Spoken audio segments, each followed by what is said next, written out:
Jari jemari menulis, mencipta seni ibarat membaca buku atau menonton movie. Ilham dan inspirasi datang dari realiti, hanya yang faham akan mengerti. Aku di sini sebelum kamu bermimpi, aku menemani yang sedang bersendiri. Selamat datang untuk yang berani di penjelajahan yang tiada henti.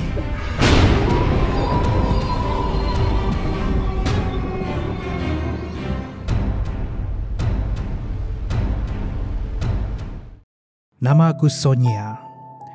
Malam ni aku ingin ceritakan sebuah kisah yang dialami oleh... Nak kata dialami oleh rakan-rakan yang lain, tak juga. Sebab semasa gangguan ni terjadi, walaupun rakan-rakan yang lain ada di situ, tapi hanya aku seorang yang boleh melihat. Kisah ini terjadi di sebuah kondo homestay yang kami sewa semasa menghadiri satu acara di ibu kota di salah sebuah negeri di timur Malaysia. Memandangkan aku dan rakan-rakan ni berasal dari luar daerah, mahu tak mahu, kami kena cari tempat penginapan. Entahlah macam mana, 2 hari sebelum bertolak, belum ada lagi tempat kami menginap. Cari punya cari tak jumpa sebab satu, kami cari last minute. Dan waktu tu kebanyakan homestay dah penuh sebab cuti umum. Hampir sahaja perjalanan yang kami rancang untuk berbulan-bulan lamanya dibatalkan. Bagaikan jatuh di timpa tangga, kebetulan pula masa tu ketua rombongan kami yang bernama Ika sakit. Jadi setelah berbincang, kalau banyak sangat halangan perjalanan ni, kami akan batalkan sahaja niat kami. Tapi keadaan ibarat memihak kepada kami. Malam sebelum kami bertolak, salah seorang rakan yang bernama Mike mendapat pesanan di social media dari seorang pengguna yang memperkenalkan diri dia sebagai Javans. Menurut Javans, dia ada terbaca post Mike yang kami sedang mencari rumah sewa. Dengan itu dia menawarkan untuk menyewakan rumah kondo yang dimilikinya. Nama apartmen ni semestinya aku tak boleh nak sebut nama, tapi kita gelar apartmen ni sebagai apartmen Maina Corp. Ia adalah sebuah apartmen jenis town kondo yang terletak di tengah-tengah bandar sesuai dengan kami sebab acara tu pun diadakan berdekatan bandar. Waktu ni semua rakan-rakan dah rasa lega sebab kami boleh teruskan perjalanan seperti yang dirancang. Rombongan kami ni ada dalam 9 orang semuanya. Kami akan menaiki 3 kenderaan dan akan berada di kondo ini untuk 3 hari dan 3 malam. Untuk sampai ke situ akan mengambil masa 6 jam perjalanan dari daerah asal. Dipendekkan cerita, kami pun tiba ke situ sekitar pukul 9 malam. Saat kenderaan kami mendekati apartmen ni, aku dah boleh rasa ada sesuatu yang tak kena. Rasa tak sedap hati, perasaan bercampur baur. Sebab kalau dibandingkan dengan rakan-rakan yang lain, akulah yang boleh kata sensitif dengan benda-benda makhluk halus ni. Sejurus selepas kami tiba di situ, kami akan bertemu dengan pemilik rumah, iaitu Javans. Javans ni berumur sebaya dengan kami, sekitar lewat 20-an. Orangnya mesra. Kami berkenalan dengan dia, dia memberikan kunci dengan satu pesanan yang ganjil. Kata Javans, kalau boleh, jangan ada yang tinggal berseorangan di rumah. Sekurang-kurangnya kena ada teman. Masa dia kata macam ni, kami tak fikir benda yang pelik sebab mungkin itu untuk tujuan keselamatan. Kami pun tak banyak tanya disebabkan semua orang dah penat. Kami iakan sahaja dan berlalu pergi menuju ke lift. Semasa kami berada di lift, aku perasan Javans dan Mike tengah bercerita. Perbualan mereka ni kami tak dengar, tapi aku perasan raut wajah Mike berubah. Setelah mereka habis berbincang, Mike mendekati kami dan bersama-sama menunggu lift. Di sinilah berlaku kejadian ganjil yang pertama. Saat lift terbuka, aku perasan Ika sedang berdiri di dalam lift. Mengejutkan sebab masa tu Ika berdiri di sebelah aku di luar lift. Bermaksud, apa yang menyerupai Ika di dalam lift tu adalah jelmaan dia. Aku segera berpaling melihat Ika dan aku tengok semula benda yang ada di dalam lift tu. Kedua-duanya memakai baju yang sama, gaya rambut yang sama. Hanya raut wajah jelmaan ni sedikit muram dan kepalanya tunduk ke bawah. Ika yang berdiri di sebelah aku perasan raut wajah aku nampak ketakutan. Dia tanya, "Kenapa Sonia?" Aku tak mahu buat kawan-kawan aku ni risau. Aku cuma kata, "Oh, tak ada apa." Padahal jantung aku sudah berdebar. Kami pun melangkah masuk ke dalam lift. Melihat reaksi rakan-rakan yang lain, aku dah tahu hanya aku seorang sahaja yang boleh melihat jelmaan Ika di dalam lift. Saat kaki aku melangkah masuk ke dalam, Jelmaan yang menyerupai Ika tu mengangkat kepalanya melihat aku dengan pandangan mata yang sangat tajam sambil dia berbisik berkali-kali, "Itu bukan dia. Itu bukan dia." Perasaan waktu tu bercampur baur, keliru, takut. Tapi aku kena kekal tenang, hanya diam menunggu lift sampai ke tingkat kondo kami. Lift pun sampai ke atas. Masa tu badan aku dah berpeluh, terasa bergetar dan berdebar sehinggalah pintu lift terbuka. Kami melangkah keluar. Saat itu juga, jelmaan Ika tadi hilang begitu sahaja. Aku cuba sedaya upaya untuk bertenang dan hanya melangkah mengikut rakan-rakan yang lain menuju ke kondo kami. Maka tibalah kami ke kondo, tempat menyewa. Kondo ini seperti juga kondo yang biasa, nampak bersih, kemas dan peralatan rumah semuanya lengkap. Kami memunggah barang-barang yang dibawa. Ketika berada di dalam bilik, aku perasan ada satu almari besar yang melekat di dinding, pintunya berkunci. Walau macam mana pun kami cuba nak buka tapi tak dapat. Padahal kami perlu almari itu untuk meletakkan barang-barang yang kami bawa. Tapi cuba punya cuba tak dapat buka juga, ibarat almari itu dikunci dari dalam. Tiba-tiba Mike datang dan kata, "Tak apa, biarkan almari itu berkunci. Kami iakan sahaja dan letakkan barang-barang di kawasan yang lain." Setelah habis memunggah barang sekitar pukul 10.30 malam, disebabkan masing-masing pun penat, semua masuk tidur.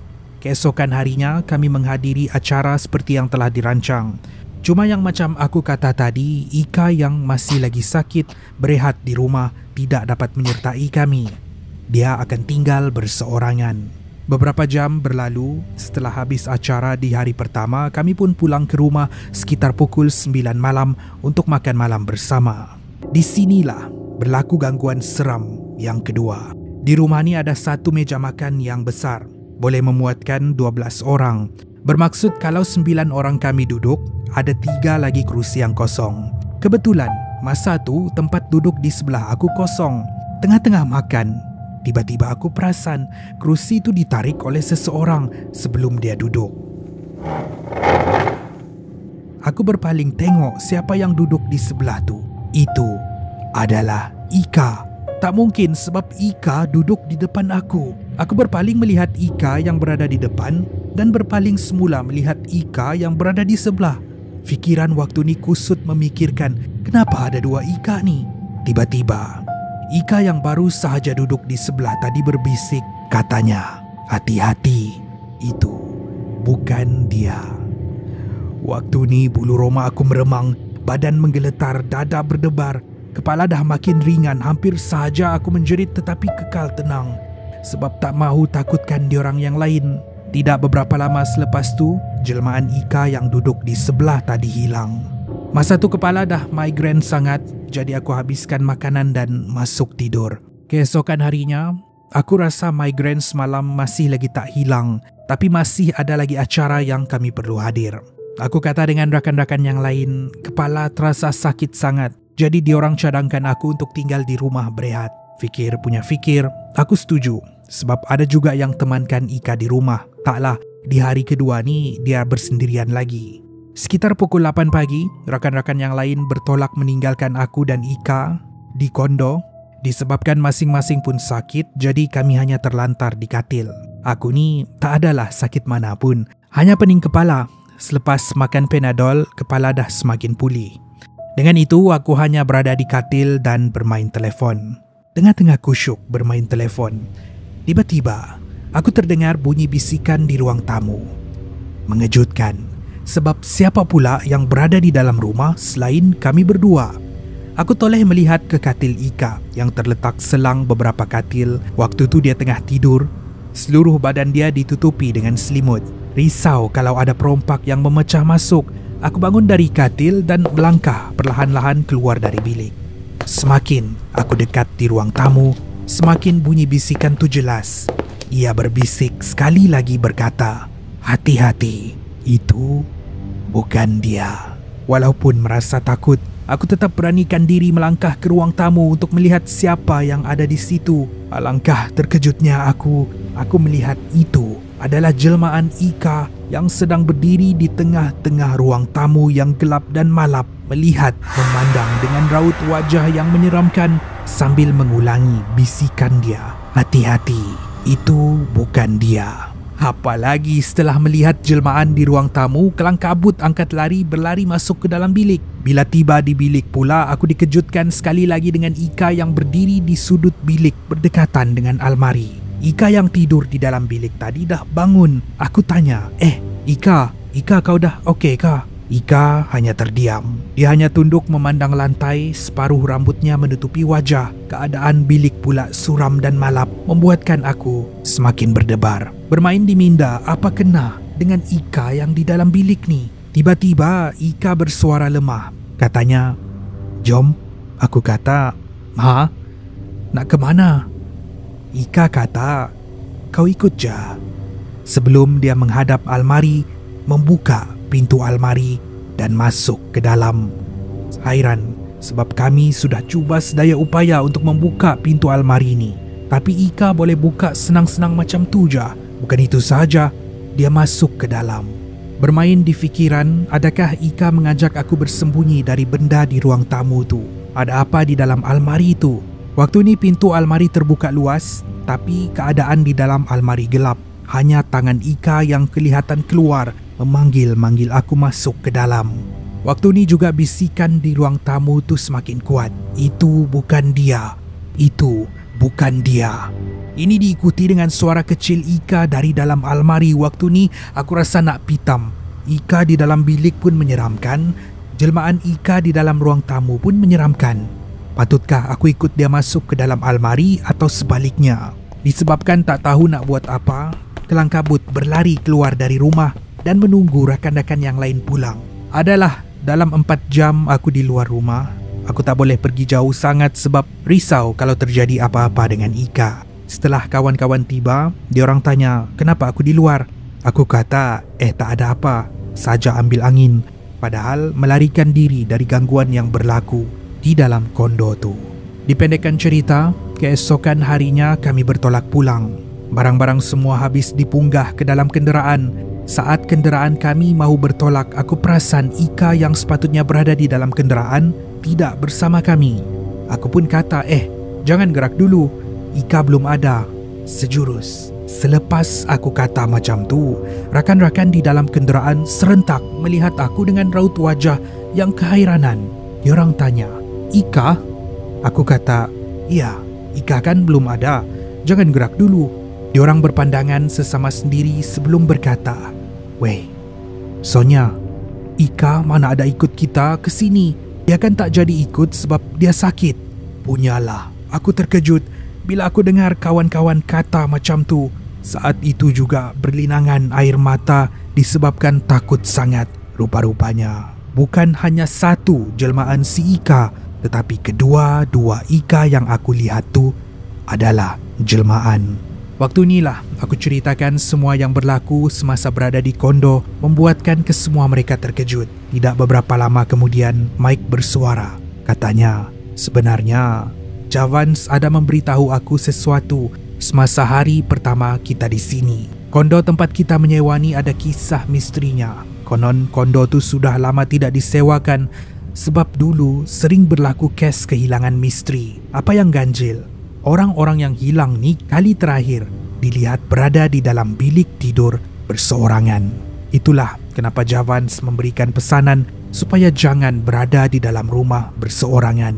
Aku tak anggap benda ni serius, itulah aku tak bagi tahu korang." Punyalah kami semua terkejut bila Mike kata macam tu. Setelah semuanya terbongkar, tanpa membuang masa, kenderaan kami bertolak pulang. Saat kami berlalu pergi, aku sempat melihat ke atas kondo. Di situ aku boleh melihat di balkoni Javans sedang berdiri bersama seorang wanita yang berpakaian putih. Kedua-dua mereka serius memandang kami dari jauh sebelum mereka hilang dari pandangan.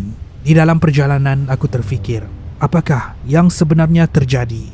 Adakah jelmaan Ika tu mahu memberikan amaran? Adakah dia mahu membantu? Apa yang terjadi kalau aku mengikut jelmaan Ika yang lagi satu tu masuk ke dalam almari? Adakah aku juga akan turut hilang tanpa jejak Seperti juga kes-kes kehilangan yang lain, walaupun aku tak ada jawapan untuk soalan-soalan ini, aku tetap bersyukur tiada apa yang buruk terjadi kepada aku.